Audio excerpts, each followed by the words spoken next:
said we was going to do a quick video introducing ourselves with Southern Paranormal. I'm the wife part, Alex, and this is... the husband part, Scott. If you couldn't guess.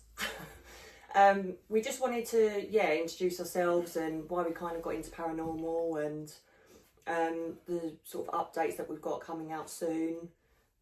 So do you want to start? How did you get into paranormal? It was years ago when my mum was in hospital with my little brother when she was pregnant, and I had my mate round and his nan died, and I had like this old stereo, the old school ones that used to go shh, used to fuzz. Noise. Yeah, anyway, he was sat there talking about his nan passing away and stuff like that, and then the stereo come on, and then like he jumped out of his skin as we were talking about it, and I was like, it's normal, it does that, mate, don't worry. So I've turned it off. We've carried on talking, and then it's come on again within about 30 seconds. We've both jumped up, run out of the house, give it 5 minutes, and then when I've come back into the house, the kettle's boiling in the kitchen, and then we both ran out and left. That was my first experience, and I was about 14 then, 15. And it's not unexplained, isn't it? You're sitting there and you're like, that couldn't have done that. Well, yeah, because it's not something I'm sitting there making up. It's something, you know what I mean? Everyone has their experiences. Like, people have put things on the group chat and said, this has happened, that's happened. It's not stuff they plan to happen. We had a lady comment today, and she said that she was on the maternity ward, and she'd not long had her little baby, and next door there was a curtain in between them, and she could hear a woman crying. And she thought, poor lady, she's just had a baby. And when she pulled the curtain back, it was just an empty bed.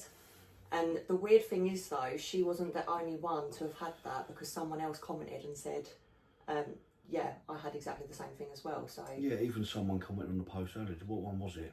And the lady was like, I experienced the same thing. Something about the feeling cold, and then she checked the radiator and it was warm. Yeah, we've had loads of different... Like, it's good when someone else has had the same experience. When someone's experienced something in a certain situation or a certain place, and they've gone, I've had exactly the same, because it kind of backs up. Because sometimes you sit and you think, am I going mad? Is it just me? You know what I'm on about? And then, how many people are anonymous and sent us inboxes? Yeah, because they're a bit because too they worried feel about ashamed or they sharing feel stupid, and there's nothing wrong with that, is there? You know? No, absolutely. If you've had an experience, feel comfortable to talk about it. If there's trolls, then let people be trolling. Let people be trolls. Just hit that block button and that's it. It's done, innit? And I think as well, we, especially since we've been started doing, the proper investigations, we've met so many people who are on our wavelength, and they're such passionate people about the paranormal. Yeah. And even though we're probably a lot more used to it now, I still absolutely shit myself when something happens. So do I, 100%. Because it's so different. Like, someone mentioned on the on our Facebook post earlier about Kelvedon Hatch and trying there, and we've actually been there 3 or 4 times. 3 times, I think. And I remember going there with another paranormal group, and it was pitch black, and I was sort of staring into... I know, we could give them a shout. It's Essex Ghost Hunters, Simon Russ. Yeah. Give them a follow. Great people, great group, And they took us to Kelvedon Hatch, and we were sort of staring into this completely empty room. It was pitch black, and they were saying, "Go on, Alex, wind them up, blah blah blah." And it got to a point where I felt like someone was in my face, growled and laughed at me at the same time, and that is probably the most scared I've ever been in a paranormal investigation. And so to say, I haven't been back there yet. Yeah, but then the time before we went there, I think we went with Simon Russ that time, didn't we? Yeah. We just joined along with them. But when we went on our own, when we were sat in that room where all the old equipment is, and obviously I'm calling out, you jumped out your skin and gone, I felt like something's touched my face. We've got a picture of it. We'll have to post it. We'll see if we can find the picture. But obviously where you've obviously got your foundation now on, you can see a clear finger because I'm nice and natural, if you can't tell. Clear finger smudge down your face. Yeah. So that back, you was like, oh my God, and then you go, something touched my cheek. And there's a clear finger mark on my face. We shone the torch and there's a clear finger mark. Yeah. And then when we was in that other room with all that equipment, both of our torches, which were turned off, because we just sat with them holding them with our hands, holding them, talking, and then all of a sudden they start flickering. And it was Morse code. Morse code, it was yeah. In the nuclear bunker. In the nuclear bunker, which was crazy. And then Yeah. we tried to replicate that again. I'm shaking the torch, checking the batteries. You know, it was No, exactly. unexplainable, wasn't it? No, and we've had loads of experiences like that, and I think that's why we keep going out and doing what we're doing, because every time something new's happening that we just cannot explain, and that's kind of what we're chasing.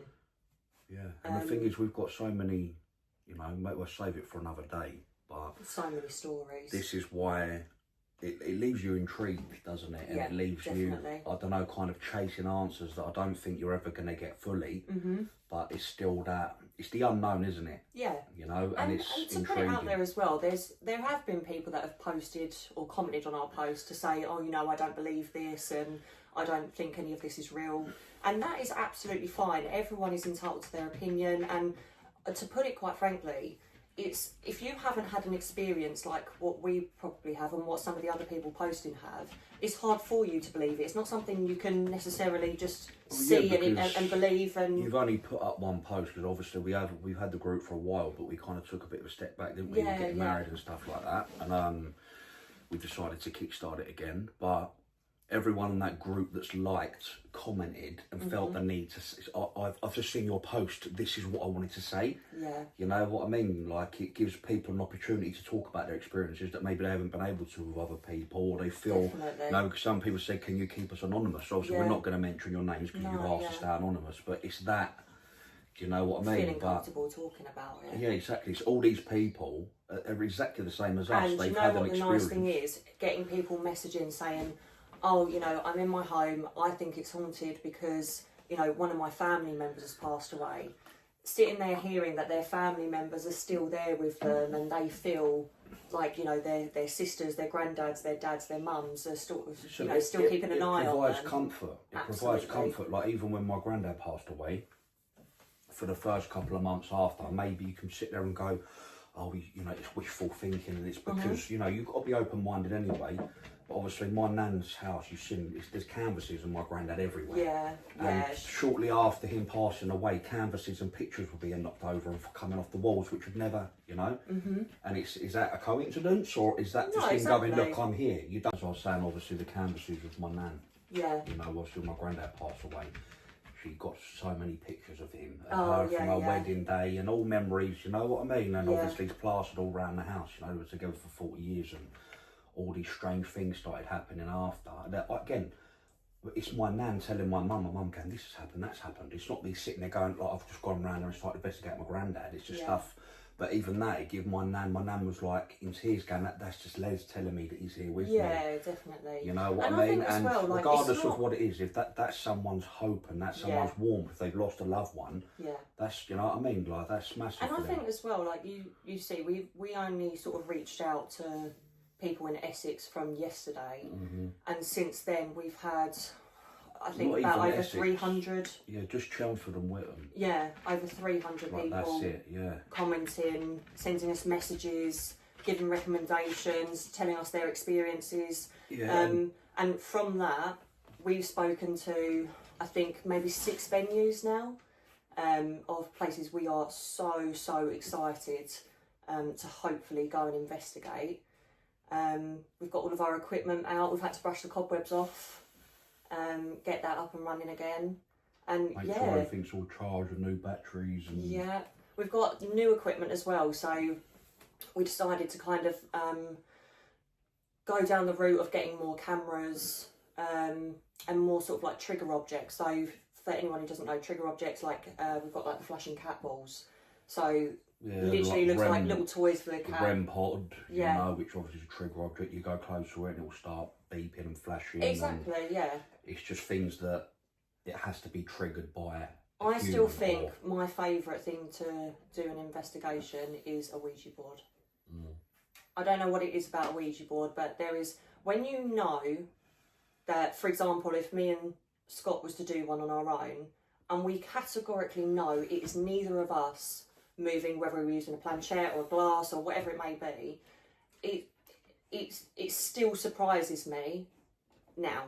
no matter how many Ouija boards we've done, I still find it absolutely incredible. Yeah, but the thing is as well, it's like, from our perspective, obviously, we haven't really done lots of public stuff and got the public involved, you know what I mean? We've been doing it like just with us and friends, you know what I mean, our team. We've got no reason to go out to a location and lie. Like, why would we drive 2-3 hours? Like when we went to 30 East Drive, we done a 6-hour round trip. No, exactly. Sat in that house all night. You know, like I don't want to sit there and listen. You know, oh, like there was a knock. It could have been anything. You know what I mean? It could have been absolutely anything. You don't want to sit there and lie to yourself and to go all that way. Well, talking for no about reason and mislead people. No, exactly. Know? It's like if you feel something or if you experience something, a lot of people don't say, "Oh, I feel stupid. I did hear something," or "I thought I heard a whisper" or something. You're like, it's important that you're open with it. No, exactly. And talking about new equipment, you can't see him at the moment. We've actually got a new member of Essex Southern Paranormal. Just lift him up a little bit. Hang on. Oh. Come sit up here with us. Oh, I still don't know if you can see him very well. Hang on. This Hugo, say hello. Is Hugo Bear, our paranormal investigating dog, who's now going to be start to join us on our investigating, because we have seen on other paranormal investigations people that have taken their dogs with them. And they're picking stuff up. Yeah, dogs pick up on things that we can't. Exactly. You know, so we thought, why not? We're going to start bringing Hugo out with us and see if he's a better investigator than we are. And plus, he's super friendly, loves people, yes. doesn't he? So, you know. And go from there. But yeah, we wanted to put a video out and sort of share where we got our interest from, some of our experiences. A massive thank you to the amount of people that have made like recommendations and sent us stories and kind of said how interested they were about joining us. So hopefully on Saturday we're going to do a private investigation. Someone sort of reached out and said, listen, there's stuff going on in our home. They want some answers, don't they? They want to see what's going on. So yeah, we're heading there Saturday, so hopefully we'll have some videos to show you or pictures. And the thing is as well, when it's like, again, we're not going to mention names, but it's a mum that's obviously got a little boy. Yeah. And she's quite scared, and she wants to know what's going on. There's things that happen that are unexplainable, so if we can go and help, absolutely. You know what I mean? We're not doing it for any money or anything like that. We're going there to help, you know. No. So, yeah, I think if anyone has decided to watch this video, thank you. If you do want to join us on our next investigation and you're happy with an Essex location, just comment or like this video so that we can keep track of who wants to be on sort of waiting list, that kind of thing. And yeah, anything else you can think of? No, we're going to be doing lots of different things. You know, we're trying to be a little bit different, and obviously there's a big community of people out there that have this interest, you know. And want to get involved. Yeah, we're going to do things like seance evenings, and we're going to get medium psychics. We had at our wedding, we had medium psychics at our wedding. Yeah, we had psychics at our wedding. That had over 100 people there, and most of them come out in tears. Yeah, so it was amazing. It was crazy. That's the amount of dedication we've got to this. We had psychic mediums at our wedding. Mediums at our wedding. Yeah, that's us in a nutshell, isn't it? Yeah, hopefully in the next few days we'll have some venues to share with you all about if anyone wants to join us. Yeah, and even if you come up with any locations or ideas, or if you've booked anything that you want to do and you want us to come along, yeah, we will happily join you. We'd love to. Book it as a surprise birthday for someone. If there's any other little paranormal groups out there, you know, that if you go solo, feel free to get in touch and we can collab. You know, absolutely. But in the words of Yvette Fielding, sleep tight. See you later.